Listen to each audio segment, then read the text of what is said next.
Okay, let's try something together. Open any world map you have available. It can be the one you find in your bookcase or even an online version.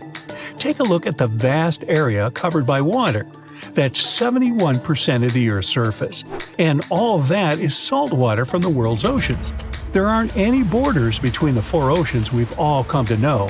But oceanographers and the world's countries did traditionally split these waters into four distinct regions: the Pacific, Atlantic, Indian, and Arctic Oceans. And here comes the big surprise. The scientific community has recently recognized the fifth body of water. It's called the Southern Ocean, and three of the four original oceans border it. It circumnavigates Antarctica and the lower portion of the globe and reaches Australia and the southern portions of Africa and South America. What makes this ocean so special? How did the scientific community eventually recognize it? And more importantly, what mysterious creatures does it hide? Let's find out. The Antarctic Ocean, or the Southern Ocean, was first mentioned back in 1937 in the second edition of the International Hydrographic Organization's Limits of Oceans and Seas. That's a mouthful. Back then, this organization considered that it was wrong to consider the Antarctic Ocean as its own distinct body of water. Why? Well, because at that time, an ocean was defined as water surrounded by land, and not water surrounding land. However, they reconsidered it in 2000 and voted to include this ocean in the official list. They also decided on the name Southern Ocean over the commonly used Antarctic Ocean. Finally, the organization concluded that the ocean should be considered as ending at the 60th parallel south latitude. But how old is this ocean? Well, many specialists believe it to have formed only 30 million years ago, which would make it the youngest of the world's oceans. It was created when Antarctica and South America moved away from each other during the early stages of our planet's development. This unique water current is a distinctive component of the Southern Ocean, as it helps keep the waters flowing around the icy continent. It's called the Antarctic Circumpolar Current, and it moves to the east with incredible speed. It's estimated that it moves an enormous amount of water per second. Some of the disputes regarding the Southern Ocean also have to do with this amazing current. Some specialists believe it separates the water of the Southern Ocean from the waters of the nearing Atlantic or Pacific. Only the rapid circulating water is considered the Southern Ocean. On the other hand, though, a handful of scientists say that the current actually makes the naming issue more complex by not limiting the waters to a specific geographic location. They believe that the waters in the current are different in terms of composition from waters in the northern oceans because they are way colder and have a lot more salt. Sailors don't really like this new body of water, mostly because of the frequent cyclone-like storms that it experiences. They happen because of the big temperature difference between the ice packs and the ocean waves. As a result, these storms are very difficult to surpass for any sailors that happen to encounter them. I mean, really, these are the strongest winds found anywhere on our planet. More so, the vessels going through this area must also be wary of the frequent icebergs that may pop up every now and then, and also of the low surface temperatures. Just to paint you a better picture, some of the icebergs found here can span over several hundred meters and can exist all year round, regardless of the season. The latitudes from 50 to 70 have even earned the nicknames of Furious 50s or the Shrieking 60s because of these intense year-round storms. Even the landscape is unique. They say the Southern Ocean has bluer glaciers, colder air, and more intimidating mountains than anywhere else in the world. Now, let's get to the mysterious creatures that call this place home, as thousands of species of wildlife live only here and nowhere else in the world. Let's start with the quirky sea pig, or one of the sea cucumbers as it's sometimes called. There are a lot of them in the waters off Antarctica. Why is it called that way, though? Because of its pink hue and round, bloated looks. On a closer look, it even appears to have a little tail and set of ears, just like a pig. They do help a lot with the quality of the waters here, filtering sand and sediment. Then there are the Hoff crabs that live on the floor of the Antarctic Sea. The Southern Ocean is a cold water environment, but crabs are more adapted to warmer waters. So, Hoff crabs gather around the warmth made by volcanic vents.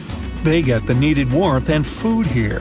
You can find them in large piles, one on top of another, literally filling the space at the vent openings. Now, wonder how they got their unofficial name? Well, it's because of their apparent similarity to the actor David Hasselhoff, whose impressive chest reminded explorers of the crab. Okay. Ever seen a fish that's completely transparent? You'd have to get to these waters down in the south, but they do exist, and they are simply called the ice fish. You can basically see inside them, being completely clear and all. That's because of their see-through skin and because they don't have any red blood cells. Their special power is that they can use antifreeze to prevent their bodies from going solid in the cold waters of the Southern Ocean. Instead of the standard thicker blood, the red one with hemoglobin, ice fish have thinner blood that moves around more easily throughout their bodies, hence giving them the much-needed nutrients and oxygen.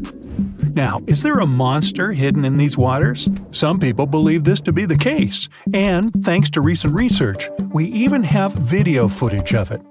Some Australian researchers stumbled upon a bunch of weird-looking creatures that were swimming near the seafloor of the Southern Ocean. This pink blob-like fish seemed to be propelled by a little pair of fins. To quote them on it, it seemed to resemble a chicken just before you put it in the oven. I'm not sure I even want to know what that looks like. It took them some time and research to identify the monster. It's a shy species of sea cucumber, known more by its creative nickname, the headless chicken monster. We've known this creature has existed since the late 1800s, but we've barely ever seen it.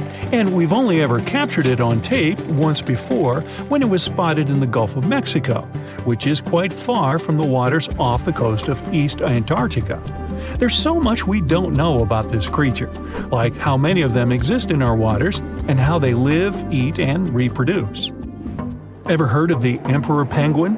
It's not a penguin species that just happens to have a crown on its head, if that's what you're thinking. But they are one of those penguins that inhabit this specific location and are also the largest species of their kind altogether. What makes them special is that they make their colonies on the sea ice, and most of them never step foot on land. More so, penguin dads lose almost half their weight while incubating the eggs.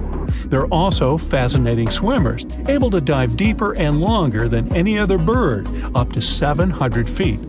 Not to mention they can stay submerged for up to 18 minutes at a time as they gather food. We have yet to uncover all the secrets of the mysterious Southern Ocean, but it's clear that it's home to some unique and fragile marine ecosystems. Recognizing it as a new ocean could be one way to focus the public attention on it and help its conservation. When you look at the seas and oceans on a map, you might think that they just flow into each other. Like there's really only one big ocean and people just arbitrarily gave different names to its different parts. Well, guess what? You'll be amazed at how much more substantial the borders between them actually are. For example, the border between the Pacific and Atlantic Oceans is like a literal line between two different worlds. It looks like the two oceans meet at an invisible wall, which does not let them flow into each other and mix their waters. Why on earth does that happen? Obviously, there's no actual invisible wall inside, and water is just water. So what could be interfering with its mixing? Well, the thing is that water isn't just water. There can be different kinds. The Atlantic and the Pacific Oceans have different densities and chemical makeups, the level of salinity, and other qualities. One can see by their color that they are far from the same. Borders like this, between two bodies of water with different physical and biological characteristics, are known as haloclines. Jacques-Yves Cousteau discovered one of them while he was deep diving in the Strait of Gibraltar. The layers of water with different salinity looked like they were divided with a transparent film, and each layer had its own distinct flora and fauna. Haloclines appear when water in one ocean or sea is at least 5 times saltier than in the other. You can create a halocline at home if you pour some seawater or colored salty water in a glass and then add some fresh water on top of it. The only difference is that your halocline will be horizontal and ocean haloclines are vertical. For those of you who were paying attention in chemistry class, you might remember that if you have two liquids with different densities in one space, the denser liquid should eventually end up below the less dense one. By that logic, the border between the two oceans should look not like a vertical line but a horizontal one, and the difference between their solidity would become less obvious the closer they got to each other. So why doesn't it work like that? Firstly, the difference in density of the two oceans is not big enough for one of them to sink down and the other one to rise up, but it is big enough to not let them mix. Another reason is inertia. There's an inertial force known as the Coriolis force, which influences objects when they are moving in a system of axes, which in turn are moving as well. In simpler terms, the Earth is moving, and all the moving objects on it are carried along, acted upon by this Coriolis force, deviating slightly from their natural course. As a result, the objects on the Earth's surface don't move straight on, but deviate in a curve, clockwise in the northern hemisphere and counterclockwise in the southern. But because the Earth is moving slowly, after all, it does take the planet a whole day to make a full circle around its axis, the Coriolis effect isn't easy to observe in the short term. It becomes easier to notice only in long-term intervals, like with cyclones or ocean flows. And this is why the direction of flows in the Atlantic and the Pacific Oceans is different. This difference also doesn't let them mix. Another important difference between these two ocean waters is the strength of molecule connection, or surface tensile strength. Thanks to this strength, molecules of the same kind hold on to each other. The two oceans have totally different surface tensile strengths, which also doesn't let them mix. Maybe if the waters were completely still, they could gradually start mixing over time, but as they flow in opposite directions, they just don't have time to do this. We think that it's just water in both oceans, but its separate molecules meet for just a very short moment and then get carried away with the ocean flow. But if you think that it's only the Atlantic and Pacific Oceans that don't get along with each other, you are sorely mistaken. There's lots of places on the planet where the waters of the two seas or rivers don't mix, and for even more weird reasons. For example, there's a different kind of border called a thermocline. These are borders between waters of different temperatures, like between the warm water of the Gulf Stream and the much colder North Atlantic Ocean. But the most interesting kinds are called chemoclines. These are borders between waters having different microclimate and chemical makeup. The Sargasso Sea is the biggest and most widely known chemocline. It is a sea within the Atlantic Ocean, which has no shores, but is very obviously distinct. You can't not notice it. Let's now take a look at some other spectacular clines we have on planet Earth. And just as a heads up, I might mispronounce some of these names coming up, so please forgive me. First up, we have the North and Baltic Seas. These two seas meet near the Danish city of Skagen. The water in them doesn't mix because of different densities. Sometimes you can see the waves of the two seas clash into each other, making foam. Their waters do mix very, very gradually. That's why the Baltic Sea is slightly saline. If there had been no water coming to it from the North Sea, it would have just been a freshwater lake. Next up, the Mediterranean Sea and the Atlantic Ocean. They meet at the Strait of Gibraltar and have both a different density and salinity. So there's two reasons their waters don't mix. Then we have the Caribbean Sea and Atlantic Ocean. The place where they meet is near the Antilles, and it's very easy to spot. It looks like someone has painted water with two different shades of blue. Another place where these two meet is Eleuthera Island of the Bahamas. The Caribbean Sea water is turquoise, and the Atlantic Ocean water is dark blue. There is also the Suriname River and the Atlantic Ocean, which meet near Paramaribo in South America. How about the Uruguay River and its afflux? These two meet in Misiones province in Argentina. One of them is claimed to be used in agriculture, and the other has an almost red tint to it because of loam during rainy seasons. Here's an interesting one. The Rio Negro and the Solimões rivers, part of the Amazon River. 6 miles from Manaus in Brazil, the Rio Negro and Solimões rivers flow into each other, but don't mix for about 2.5 miles. The Rio Negro is dark and the Solimões is light. They have different temperatures and speeds of flow. Then there's the Moselle and Rhine rivers, which meet in Koblenz, Germany. The water in the Rhine is lighter than that of the Moselle. Okay, How about 3 different bodies, like the Ilz, Danube, and Inn rivers? The junction of these 3 rivers is in Passau, Germany. The Ilz is a small mountain river to the left, the Danube is in the middle, and the Inn is a light river to the right. The Inn is wider than the Danube here, but is still its afflux. Take a look at the Alaknanda and Bhagirathi rivers, which meet in India. Alaknanda is dark and Bhagirathi is light. I really hope I got those right. The Irtysh and Ulba rivers flow into each other in Kazakhstan, near the city whose name is Ust-Kamenogorsk.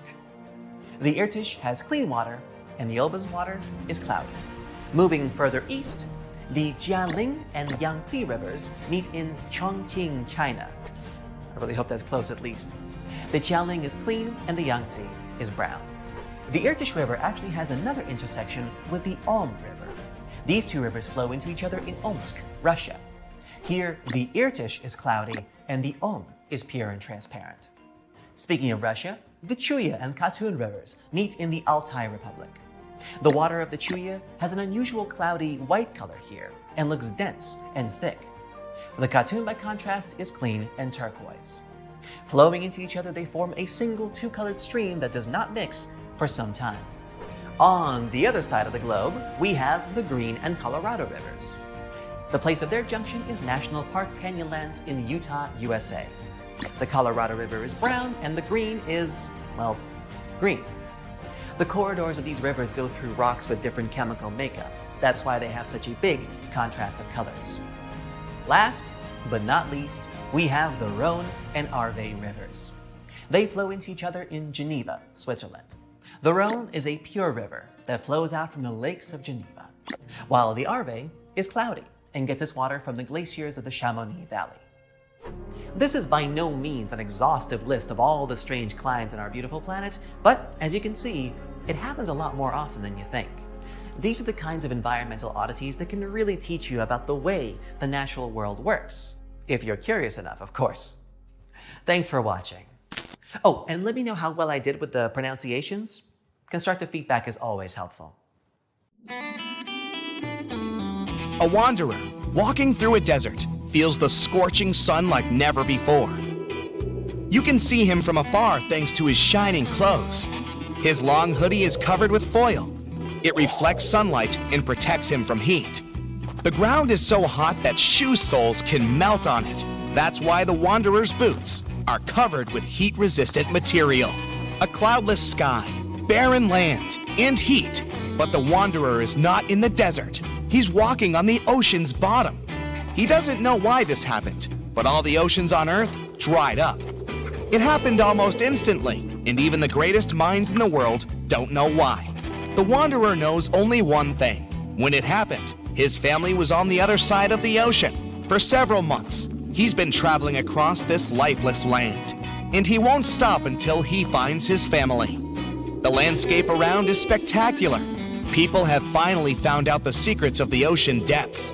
The seabed consists of huge mountain ranges and volcanoes. They fell asleep forever after the water had disappeared. Also, there are huge trenches leading to the unexplored depths of the planet. People had to build bridges to get over these enormous cracks in the ground. But most of the ocean floor is flat plains, boundless, lifeless, merciless. The wanderer's walking across a huge canyon. Once, it was swarming with sea life. The man puts on a gas mask, but not because of a sandstorm. Many fish and other marine inhabitants used to live in such canyons. Now, all that's left is a terrible smell. The wanderer passes by huge skeletons of whales. Among them, he notices dirty tents. People are hiding there from heat. The temperature in the area is much higher than in the Sahara Desert. One of the main functions of the ocean was to distribute heat all over the planet. The sun emits heat and radiation. The ocean absorbed this energy. Lots of currents were warm, and they carried this warmth around the world. The water got heated at the equator, then it evaporated and turned into clouds. When warm air rose, it pulled along colder air from below. This allowed the energy to be evenly distributed. In simple words, the ocean cooled hot places and brought warmth to cold ones. Now there's none of this. Every day, the sun burns the equator and dries up the rest of the planet. The wanderer doesn't come close to the tents. He is carrying the most valuable treasure in the world and doesn't want people to notice him. The inhabitants of Earth are just trying to survive, and many have forgotten about such a thing as morality. Fortunately, the wanderer still remembers. The thoughts of the family help him remain a good person. Sometimes it complicates his life. Like now, for example. In the distance, he sees a young girl. She doesn't look well. There's no one around, and the wanderer decides to help her. Out of his backpack, he pulls a thing worth more than all the gold on the planet: a bottle of water. The girl takes a few sips, but instead of thanking the wanderer, she starts screaming. It's a trap. Her accomplices appear from different sides. Looters. They're gonna take everything. The wanderer runs away. He hasn't eaten for several days, and his strength is leaving him. He won't be able to keep going much longer. The marauders are closing in on him. The wanderer throws the bottle aside. His pursuers rush to the water like crazy. They forget about the man and fight one another for the bottle. The chances of the wanderer's survival have greatly decreased. He could make this bottle last at least several days. Plus, he's also lost a lot of fluid because of running. In the beginning, there was no panic because of a lack of water. The ocean dried up, but its waters were salty anyway. People still had seas, lakes, and rivers. But the problem was that the ocean was feeding them. When the ocean water evaporated, it formed clouds. These clouds moved all over the world and enriched lakes and rivers with rain. Now, there are almost no clouds. The sun started heating Earth much more. Lakes and seas dried up alarmingly quickly. At that moment, real chaos began. The sun is going down on the horizon. Sunset is near. It's not so hot anymore. The exhausted wanderer continues walking. In the distance, he notices something that makes him stop, take out a small shovel, and start digging quickly. There's no shelter around, just a flat plain. The wanderer speeds up, otherwise it might be too late. The pit is finally ready. The man jumps down and covers his head with a cloak. A few seconds later, a strong ash storm passes through the entire plain. The smallest particles of ash can penetrate through clothes and get into the lungs. The wind is so strong that it can knock anyone down. When the oceans dried up, the sun began to burn the surface of the planet. This led to massive forest fires. The flames destroyed almost all the trees. Huge clouds of carbon dioxide and ash formed. Driven by the wind, they travel the world and poison everything around.